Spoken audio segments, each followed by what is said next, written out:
Hello അസ്സാം വലൈക്കും welcome back to my channel. എല്ലാവർക്കും സുഖം തന്നെയെന്ന് വിശ്വസിക്കുന്നു. അൽഹംദുലില്ലാ ഞാൻ സുഖമായിട്ടിരിക്കുന്നു കേട്ടോ.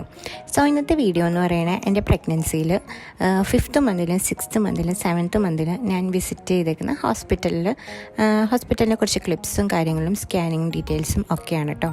അതൊക്കെ കുട്ടി കുട്ടി ക്ലിപ്സായിട്ട് ഞാൻ എടുത്ത് വെച്ചിട്ടുണ്ടായിരുന്നു. അതെല്ലാം കമ്പൈൻ ചെയ്തിട്ടുള്ള ഒരു വീഡിയോ ആണ് ഇന്നത്തെ വീഡിയോ. അപ്പോൾ ഫസ്റ്റ് തന്നെ 5th മന്തിൽ ഞാൻ കൺസൾട്ട് ചെയ്തിട്ടുണ്ടായിരുന്നത് ദമാമിൽ സഫ മെഡിക്കൽ സെൻറ്ററിലാണ്. ആൻഡ് അവിടുത്തെ ഡോക്ടർ നൂർജഹാനെയാണ് ഞാൻ കണ്ടിട്ടുണ്ടായിരുന്നത് കേട്ടോ പ്രഗ്നൻസിയിൽ. അപ്പം എനിക്ക് മലയാളി ഡോക്ടറിനെ കാണുന്ന നമുക്ക് കംഫർട്ടബിലിറ്റിയും എല്ലാം കൊണ്ടും എനിക്ക് ആഗ്രഹം മലയാളി ഡോക്ടറിനെ കാണാനായിരുന്നു. സോ അങ്ങനെയാണ് ഞാൻ ഡോക്ടർ നൂർജഹാനെ സെലക്ട് ചെയ്തിട്ടുണ്ടായിരുന്നത്.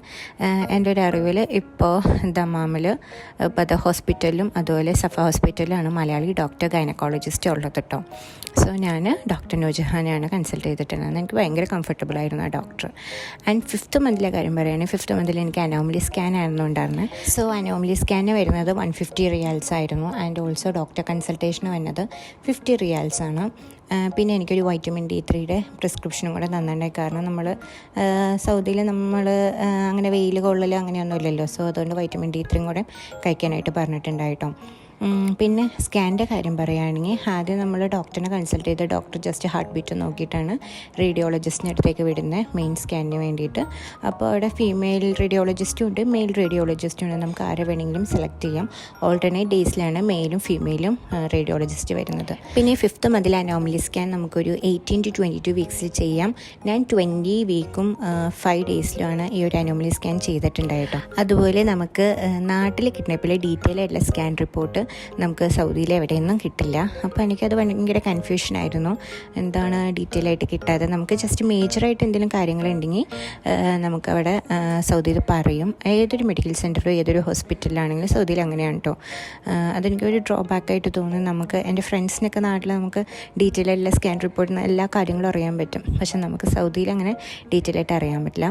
പിന്നെ ഒരു കാര്യം ജെൻഡർ റിവീൽ 5th മന്തിലായിരുന്നു കേട്ടോ.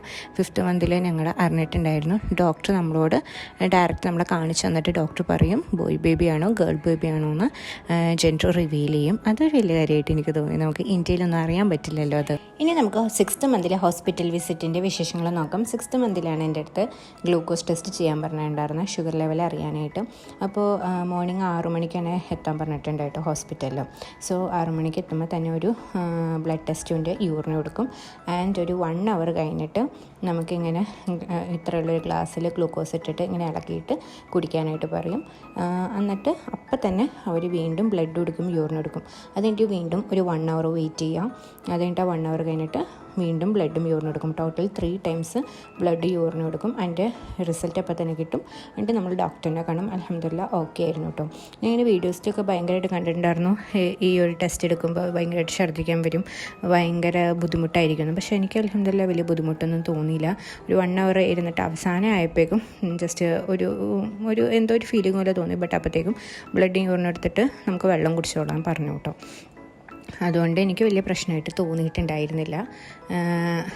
സോ ഈ വീഡിയോ കാണുന്ന നിങ്ങൾക്ക് ദമാമിലുള്ളവർക്കൊക്കെ എന്തെങ്കിലും ഡൗട്ട്സ് ഒക്കെ ഉണ്ടെങ്കിൽ, ഇത് റിലേറ്റഡ് ആയിട്ട് എന്തെങ്കിലും ഡൗട്ട്സ് ഞാൻ പറഞ്ഞതിൽ എന്തെങ്കിലും മിസ്റ്റേക്സ് കാര്യങ്ങളൊക്കെ ഉണ്ടെങ്കിൽ കമൻറ്റ് ചെയ്താൽ മതി കേട്ടോ. എൻ്റെ ഒരു അറിവിലുള്ള കാര്യങ്ങളാണ് ഞാൻ ഈ വീഡിയോയിലെല്ലാം ഷെയർ ചെയ്തിട്ടുള്ളത്. ഇനി നമുക്ക് 7th മന്തിലെ വിശേഷങ്ങൾ നോക്കാം. 7th മന്തിൽ സ്കാനാണ് ഉണ്ടായിരുന്നത്. ഞാൻ 29 വീക്സിൽ നാട്ടിലേക്ക് ട്രാവൽ ചെയ്യാണ്. നാട്ടിലാണ് ഡെലിവറി കാര്യങ്ങളെല്ലാം പ്ലാൻ ചെയ്തിട്ടുള്ളത്. സോ 28 വീക്സിലാണ് ഞാൻ 7th മന്തിൽ ഹോസ്പിറ്റൽ വിസിറ്റ് ചെയ്തിട്ടുണ്ടായിരുന്നത്. സോ നമ്മൾ ട്രാവൽ ചെയ്യുന്നതിന് മുമ്പ് ഫിറ്റ് ടു ട്രാവൽ സർട്ടിഫിക്കറ്റും അതുപോലെ ഒരു 1 മന്തിനുള്ളിലുള്ള ഒരു അൾട്രാസൗണ്ട് റിപ്പോർട്ട് നമ്മൾ എയർപോർട്ടിൽ കാണിക്കണം. എന്നാലാണ് നമ്മളെ ചെക്ക് ഇൻ ചെയ്ത് കയറ്റി വിടുള്ളൂ. അങ്ങനെ ഒരു റൂളുണ്ട്. സോ ഞാൻ 28 വീക്സിൽ ഡോക്ടറിനെ കൺസൾട്ട് ചെയ്തു. അപ്പോൾ ഒരു 7th മന്തിൽ സ്കാൻ ചെയ്തു. അതിന് 150 റിയാൽസാണ് ആയിട്ടുണ്ടായിരുന്നത്. ഡോക്ടർ കൺസൾട്ടേഷന് 50 റിയാൽസും. ആൻഡ് ഒരു 7th മന്തിൽ അൾട്രാസൗണ്ട് റേഡിയോളജിസ്റ്റാണ് ചെയ്തിട്ടുണ്ടായിരുന്നത്. ആദ്യം ഡോക്ടറിനെ കണ്ട് ജസ്റ്റ് ഹാർട്ട് ബീറ്റ് നോക്കി, എന്നിട്ട് റേഡിയോളജിസ്റ്റാണ് സ്കാൻ ചെയ്തിട്ടുണ്ടായിരുന്നത്. അൽഹംദുലില്ലാ ഓക്കെ ആയിരുന്നു കേട്ടോ.